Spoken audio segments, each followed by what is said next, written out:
This is a Central Line train to West London.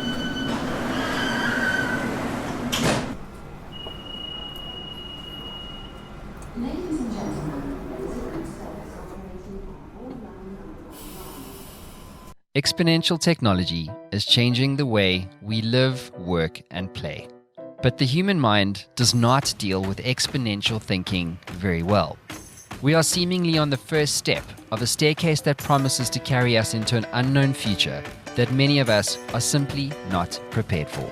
So to understand the current state of the world's most powerful exponential technology, I have traveled to London Tech Week to meet up with some of the world's leading technologists and thought leaders to help you understand the implications of these technologies on your world. My name is Matt Brown, and this is the State of X.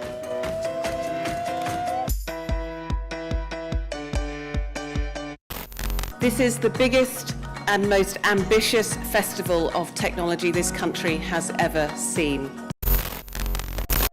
I recently came across an article in the UK media which described how a man was accidentally circumcised after a hospital mistakenly carried out the wrong procedure. The patient was supposed to have a cystoscopy, a procedure which examines inside the bladder using a thin camera. Unfortunately, the surgeons instead removed his foreskin after mixing up his medical notes with another patient who was meant to have a circumcision in September of 2018. So digital technology can go a long way in preventing these kind of mix-ups from happening, but more importantly, it promises to fundamentally change the end-to-end experience of patient care. But what is the current state of digital healthcare? To get the answer, I reached out to Dr Sam Shah, a clinician and director for digital development for the NHS in England.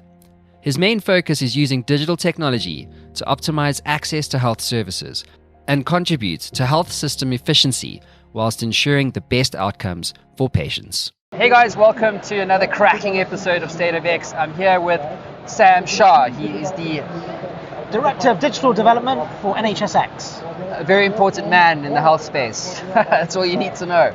But what exactly is your role at the NHS? England only, of course. In England. So I'm really lucky. I get to work with patients, clinicians and the system to put together technology that will help patients access services, to help different services connect together, for example, booking patients between services, and other things like making sure the ambulance service, our national 111 phone service, our 999 number, all has technology behind it that works and gets patients when they need urgent care into an emergency setting easily. So what are some of the innovations that you're currently looking at implementing within a massive health network like the NHS in the UK? So I think innovation is a really difficult thing for us, because we have lots of great ideas in every part of the system. I mean, imagine, we've got 1.8 million staff overall across the whole system, and we have more than 22,000 organisations. So we have a lot of ideas flowing. So everyone wants to do something innovative, and that's a good thing. But one of the challenges we do have in innovation is changing that innovation from being an idea to getting some adoption and then some scale. And the way we're tackling that is really working out what are the big problems we can solve, because we're not always the best at setting out the problem.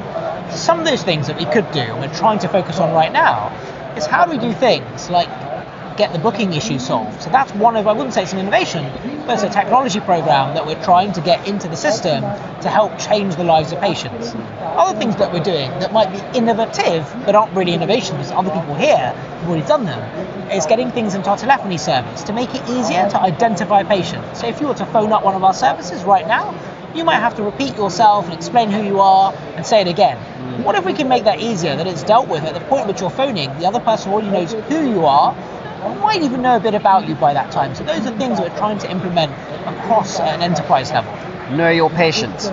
Right. Quite an important thing. I was reading on the BBC front page of the BBC News website the other day. There was a patient that was in the NHS and he was in for like some random procedure, but he actually got circumcised because there was a mix-up with his data and his patient records. Obviously not an ideal situation. And more broadly, I think though, you know, as technology kind of advances and these innovations that you talk about start to really manifest and get implemented within the NHS framework and system, what do you say would be kind of the key outcomes as it relates to patient care? Right. I mean, for us, first and foremost, is safety and the quality of the clinical outcome. That's the first thing. Then if we think about technology in the health service, it's safety, security, and privacy. Those are the most important things. Once we deal with those things, everything else follows. Efficiency is the next thing that comes after that. But these are the important things for us as a system. But safety is very important to us, and that's why we need to make sure that data, for example, is set up in a way that means that the data that we have is visible to the right clinician when they need it. So if I see a patient in my practice or anyone else sees them, and I ask them about the allergy, that same response that I've got is visible to anyone else in the system, so that we can avoid any sort of risk where possible. Other things, for example, though, what if a patient wants to be seen virtually? It should be possible for them to connect to a doctor who can see the same information that the previous doctor had. And even other basic things. If I transfer someone from an ambulance to the hospital department, it's important that the data about what's wrong with them moves with that patient. So all these things are important, but safety comes first. Okay, so it's about the patient experience end to end, Right. from onboarding to diagnosis to getting that diagnosis looked at, and essentially the end-to-end delivery of patient care. Completely. It's everything from the point at which somebody might even think they're unwell, some awareness about the condition, access to information, help them to support themselves. Then what's the next point of signposting into the system? Get them access to a clinician in the quickest way possible for whatever it is they happen to need. Get them access to diagnostics. Once that's happened, then into treatment if it's necessary, or support and advice, then any follow-up. What we're moving towards now is more of a social prescribing-based model, where are there other ways we can support our patients in the system? Are there other systems out there that they have access to, support networks, help, communities? And online, digitization gives us an opportunity to do that. It connects people together in a way that could never connect before. Health tech, really, really important. Access to health, access to financial services, access to agriculture, all these access to platforms are becoming more and more prolific, more and more kind of advanced, more and more enabled, more easily adopted, etc. What's your view on health tech today? Like when you're looking at, with your NHS hat on, which is a huge, huge mandate, and then you've got a startup community that's truly innovating. How are you engaging with them? So for me, it's about thinking about that multi-vendor and ecosystem approach. Now traditionally, that was not the way we often work. We have the legacy of a system that's more than 70 years old. So to do that, we have to operate differently. And that means you have to think more about platforms, standards, and interoperability.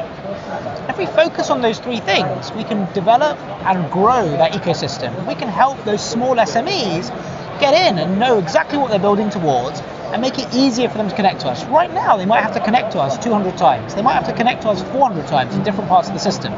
But what if we can open that up and make it so simple that whether they connect to one hospital or 20 hospitals, it's the same process?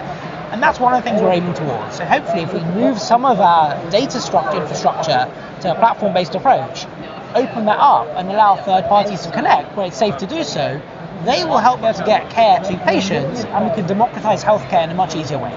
I'm a health tech startup. I'm based in Africa. I believe I've got a health tech play that's really relevant in all health networks around the world. But I'm really interested in the Department of Industry or International Trade and the work that they're doing with bringing great technology to the UK for potential expansion, implementation, adoption, etc. How do I engage with you? Where do I start? What's step number one? We are so lucky that we have the Department of International Trade, and we have a number of other government departments working together to encourage those companies from around the world to come and work with us in the UK. And there's a really easy way of doing that. They first of all have a discussion with the DIT, who will then explain what they need to do to establish in the UK. We also have a network that's available to them that gives them access to the information on what they need to establish in the UK as a health tech provider, what governance and regulations they have to fulfill, how many people do they need, all of those things. And then there's the next part, using our academic health and science network of connecting to local parts of the system, and our national teams for those infrastructure projects that are national. And after going through that mechanism, they'll connect with the local part of the system in the NHS, and provided they meet all the requirements, they're in the framework, they've developed those local relationships, and they are solving a problem that needs solving, then there's some hope that they can then progress. And there are good examples.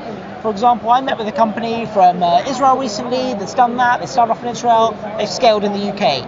I recently met with a company from the Middle East that started developing ophthalmology software in the Middle East, is now live in some clinics in London. This is happening. So there are companies that are making it into the UK who have started off as small SMEs elsewhere and are growing over here. You mentioned the word regulation just now. Do you feel that the regulators, the health regulators, and just more broadly, policymakers within the UK are keeping up with the pace of technology and innovation? I think this is a challenge for any regulator around the world. When I speak to my colleagues in any government around the world, they face the same problem, the balance between regulation on the one side, innovation and scale on the other side. I think we have the same challenges at a different scale, and we're lucky that our regulators are all coming together, we're working together to try and work out new ways of supporting innovation, health tech development in the UK.